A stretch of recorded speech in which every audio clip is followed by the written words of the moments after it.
De la naissance d'un enfant au transfert d'un patrimoine, chaque situation est unique et mérite d'être bien vulgarisée par des conseillers dans le domaine. Voici la chronique des bonsconseils.com avec Éric Veilleux et Bernard Paquette, conseillers en sécurité financière chez Des Bons Conseils Incorporés. Bon lundi à l'antenne de Mix 99.7. Comme à l'habitude, comme à tous les lundis à 8h15, on jase avec l'équipe des Bons Conseils. On a Bernard Paquette avec nous ce matin. Salut Bernard! Bon matin les amis, ça va? Oui, hey, je suis contente du sujet que tu as choisi parce que j'ai tellement de questions à propos du CELIAP. C'est tout nouveau et ça rejoint beaucoup les jeunes qui veulent s'acheter une nouvelle maison. Même les moins jeunes aussi qui n'ont pas encore acheté de maison, ça les concerne. Totalement. Premièrement, le CELIAP, c'est quoi?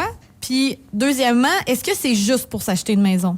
D'accord. Alors, dans le fond, pour parler du CELIAP, j'ai quasiment pas le choix de refaire un petit retour sur ce qui existe toujours, qui est toujours en place, puis qui peut être même mixé avec les stratégies du CELIAP, le RAP. Le RAP qui donnait la possibilité aux acquéreurs d'une première maison qu'on habite, parce que dans les dernières années, il y a eu beaucoup d'investisseurs immobiliers. Il y en a qui ont commencé à donner des investisseurs immobiliers avant même de s'acheter une propre maison.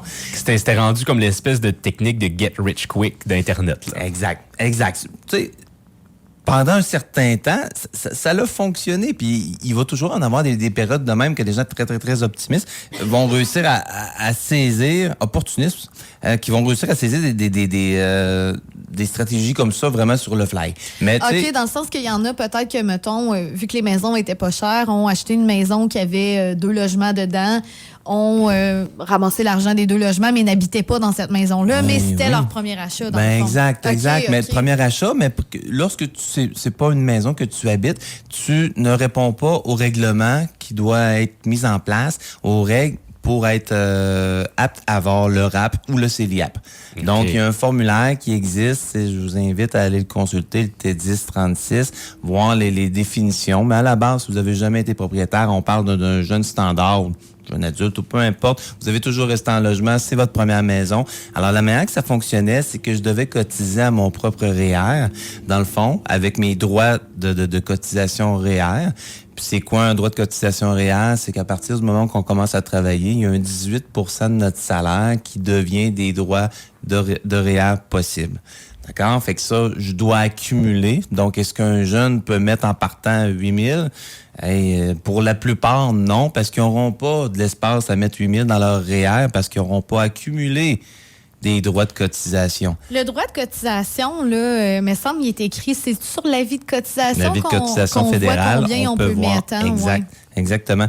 Donc, rendu là, les gens cotisaient à leur REER, puis à l'achat de la première maison, on pouvait aller sortir au moment qu'on passait chez le notaire, sortir ces sommes-là pour faire notre mise de fonds ou acheter des meubles. Rendu là, ils te demandent pas un reçu nécessairement de qu'est-ce que tu vas faire avec, mais à la base, c'est pour mettre une mise de fonds sur ta maison. Puis par la suite, tu as 17 ans pour le remettre. En réalité, c'est 15 ans, sauf que les 2 premières années, tu n'obliges pas à remettre rien.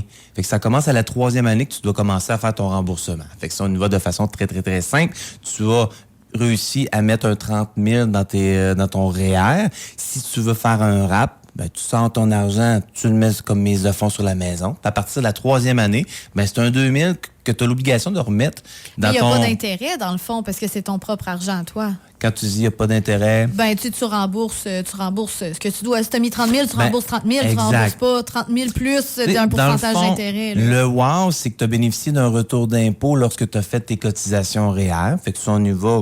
Admettons encore là, très simple. Admettons, tu as été allé rechercher 30 % de ton investissement. Mm-hmm. Donc, lorsque tu vas faire la sortie de ton REER, faire le RAP, ben en général, si je ressors un REER, il se rajoute automatiquement l'année d'après sur mon rapport d'impôt. Fait que si j'ai accumulé 30 000 puis que je gagne 70 000 par année, ben mon rapport d'impôt de l'année suivante devrait être à 100 000. Fait que là, rendu là, je redonne plus d'impôts que qu'est-ce que je n'ai économisé quand je l'ai pris. C'est-tu payant? Non.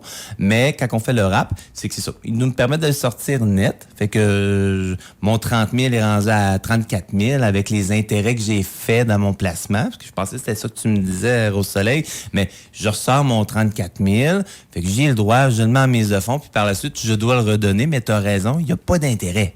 Non, parce que tu te le redonnes à toi-même, dans tu le fond, dans un toi. sens. Exact. Puis si, admettons, je ne le donnerais pas, tu sais, il n'y aura pas un intérêt, mais il va y avoir un montant qui va se rajouter sur mon impôt, par exemple. OK. Fait que si on prend encore l'exemple facile du 30 000, fait que j'ai 15 ans pour le remettre, donc je dois mettre 2 000 par année dans mon REER. Si, admettons, il y a une année, je l'ai pas, le 2 000.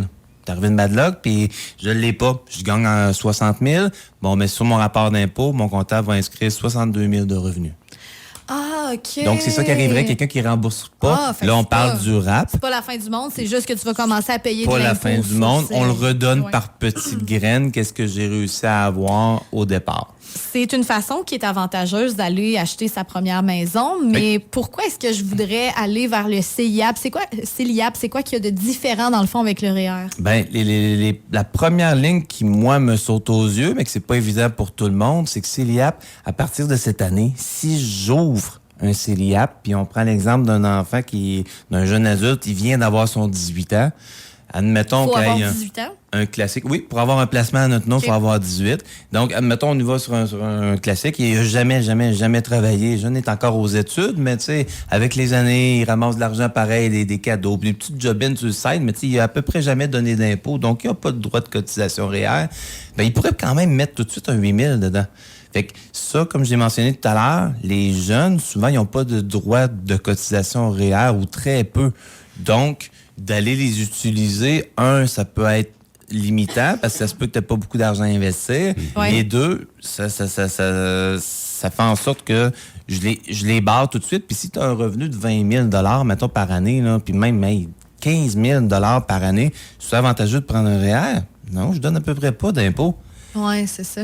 Ce qui est bien avec le CELIAP, si on parle de la stratégie du décaissement, fait que ça va être un peu le même principe qu'un REER. Donc, si j'investis, j'ai le droit de déduire, dans le fond, sur mon revenu. Puis c'est l'objectif. Les impôts, dans le fond, tu Les parles un peu impôts. comme le REER fonctionne comme ça aussi. Donc, j'ai le droit de le reporter sur des années futures. Donc, si je suis encore étudiant, que je donne déjà pas d'impôt, je ne l'appliquerai pas sur mes revenus de cette année, c'est normal. Je les repousse jusqu'à temps que j'ai à donner de l'impôt, mais je commence tout de suite à 8 000 par année que j'ai le droit de cotiser. Et surtout, lorsque je vais faire le technique de RAP, mais pour le CELIAP, c'est que j'aurai pas besoin de le redonner à la fin. Donc, Puis il va pas falloir que je paye l'impôt que j'aurais non, comme non, pas non, payé en c'est 2000. un cadeau. Fait que c'est un cadeau du gouvernement, dans le fond. C'est carrément un cadeau du gouvernement. Pour les Ouais. peu de fois que ça arrive, on va Hey, le prendre. c'est Ben, rare tu sais, qu'on oui, dise ça. puis tu sais, les cadeaux du gouvernement, ils donnent pogne. Mais tu sais, en même temps, avec le prix des maisons qui ont augmenté, puis là, on diffuse en Beauce, tu sais, rendu là aussi, les prix des maisons, surtout Saint-Georges, on s'éloigne un peu plus de Québec, sont pas élevés comme ils vont avoir à Québec ou à Montréal. Non, le pire est vraiment dans le coin de Montréal. Ou, là. tu sais, puis on peut aller à Toronto, on peut... Ah oui, aussi, pas canadien, Vancouver, c'est les mêmes trucs, là. Fait que, tu sais, notre 40 000 ici, fait comme, hey, 40 000, tu fais une mise de fonds intéressante, pareil sur une maison, là. Tu sais, souvent, tu vas avoir plus que ton Ah ouais. 5 40 000. Ben oui. Mais la même maison à Vancouver ou à Toronto, on s'entend que ton 40 000, c'est une graine, là. Ouais. C'est rien, là. C'est à peine un 16e du montant. Là. C'est ça. Fait que, tu sais, ici, il est très avantageux. Puis, il l'est de toute manière pour les raisons que j'ai nommées. Donc, retour d'impôt, pas d'obligation de le remettre. Ce que les gens, des fois, hésitent ou ne comprennent pas aussi, côté investissement. Là, je vous annonce officiellement que, tu sais, c'est pas toutes les institutions qui ont les mêmes ouvertures puis qui ont les mêmes stratégies qu'ils peuvent faire. Il y en a qui vont l'ouvrir uniquement dans un placement. Il y en a d'autres que tu vas avoir le plein choix, dans le fond, de tous les investissements que tu veux y faire. Qu'est-ce qui fait en sorte que des fois, on va conseiller plus sécure ou plus audacieux? Ben, c'est souvent le temps qu'on laisse l'argent. Puis dans ce projet-là, on s'entend que c'est pas de l'argent qui est investi pour 20 ans. Là. C'est Non, de c'est ça. l'argent qu'on veut utiliser dans les prochaines années. Fait qu'admettons, dans un horizon de placement de 5 à 10 ans. Fait que, oui, on peut avoir un peu d'action dedans. Mais ça peut être sécuritaire aussi selon le profil d'investisseur. Ça, c'est quelque chose que ça m'a pris du temps aussi à comprendre parce que là, en plus, on s'adresse vraiment plus aux jeunes. Là, ce matin, là, moi, j'avais pas compris c'était quoi un REER puis un CELIAP. Puis mon père, il m'avait dit c'est un peu comme une boîte dans laquelle tu places ton argent, mais après, la boîte, tu peux aller l'investir ailleurs, dans des placements. Mais ça, j'avais pas compris ça. Moi, je pensais qu'après ça, l'argent, elle bougeait Ça plus venait dans la avec. boîte. Là. Ça- La boîte était fermée. Oui, puis des fois, les gens associent le type de placement, justement, CELI, REER, non enregistré, avec le rendement. Que, OK, ça c'est prudent comme placement. Non, pas nécessairement. Tout peut être audacieux, tout peut être prudent. D'autres trucs. Ben, tu sais, dans le fond, nous, on a essayé de repousser, puis nous, l'équipe des bons conseils, on a comme repoussé un peu nos ouvertures de CELIAP parce que C'était un peu embryonnaire au départ. Oui, il n'y avait pas beaucoup de lois puis de trucs. C'était pas clair. Ils l'ont sorti, mais tu savais pas exactement. Selon où tu allais chercher tes sources, tes articles, c'était pas toujours les mêmes trucs. Une question que j'avais, que je vous ai déjà posée et dont vous aviez de la difficulté à me donner la réponse parce que ça se contredisait un peu dans les différents articles, c'est est-ce qu'on va pouvoir utiliser le CELIAP et le REER en même temps? Les deux. Au départ, ce qu'on lisait, ils nous disaient un peu le contraire, mais oui, les deux vont pouvoir se mixer. Fait qu'on pourrait rapper le REER puis prendre une partie de CELIAP. De notre CELIAP. Exact. Puis c'est une situation qui arrive souvent puis qui va réarriver encore plus. Tu sais, des fois, là, on a besoin des parents pour avoir un petit don pour nous aider à faire la mise de fonds. Ça peut être un don, mais ça peut être un prêt aussi sur du court terme. Tu sais, si on le plaçait, par exemple, dans un REER pour aller chercher le maximum, d'un, ça impliquait que l'enfant devait avoir au moins... On reprend l'exemple du 30 000. Mettons, les parents veulent prêter, donner 30 000 à leurs enfants. Bon, mais si je veux le mettre dans mon REER pour faire le RAP, ça me prenait des droits de cotisation de 30 000 minimalement, ce qui fit rarement avec des jeunes. Puis par la suite, il fallait que je rembourse quand même à mes parents à un moment donné. Là. Fait que même si tu ne charges pas d'intérêt, il faut que tu redonnes 30 à tes parents, il faut que tu replaces 30 000 dans ton REER en même temps. Fait que tu as 60 000 à rembourser. Ce qui est beaucoup. Ce qui n'est pas si cool. Plus ton paiement de maison, bien entendu. Ça, mais admettons, si on parle du CELIAP, le même don, oui, je pourrais pas mettre 30 000 d'une shot, d'accord? Fait que je vais pouvoir mettre 8 000, mettons, en 2023. Je peux remettre un 8 000 en 2024. On s'entend pas tous les parents non plus qui peuvent prêter 30 000 à leurs enfants. Fait que déjà, s'ils prêtent 8 000 c'est déjà très bien. C'est déjà très bien. Mais admettons qu'on le fait dans cette optique-là. OK, l'achat est prévu pour, je sais pas, aux alentours du mois d'avril-mai. Bon, mais d'accord, en décembre, on met 8 000 dans celui-là. On remet un autre 8 000 dans le CELIAP en janvier. Bon, mais j'ai un beau 16 000 que je suis allé chercher. Par la suite, je vais avoir le retour d'impôt sur le 16 000, bien entendu. Je reprends l'argent, ça qui est bien, je peux le redonner à mes parents si je n'avais pas nécessairement besoin de ce montant-là. Ça a été juste une stratégie pour aller chercher un retour d'impôt, ce qui peut être vraiment intéressant. Oui, parce que tu vas déjà commencer à rembourser le 16 000 qu'ils t'ont prêté juste avec le retour d'impôt qu'ils va te donner si tu le places dans le CELIAP au lieu de juste le prendre puis le laisser dans le compte en attendant d'acheter la maison. Tu sais. C'est ça. Mais des stratégies financières comme ça, vous en avez plein. Puis toutes les situations sont différentes. Des fois, on a des parents qui peuvent nous aider, des fois non. Des fois, on achète seul, des fois, on achète à deux. Oui. C'est bien d'avoir un portrait financier justement avant de faire quelque chose d'aussi gros qu'acheter une maison, puis de savoir où on s'en va avec nos skis. Et pour faire ça, ça prend quelqu'un souvent pour nous guider, pour nous parler de toutes les stratégies qu'il y a. Parce que si on passe à côté d'une stratégie, on passe à côté peut-être de pouvoir faire un petit 1 000 $ de plus, 2 000 $ de plus. Puis ça paraît beaucoup quand on est jeune. Exact. Ça paraît énormément.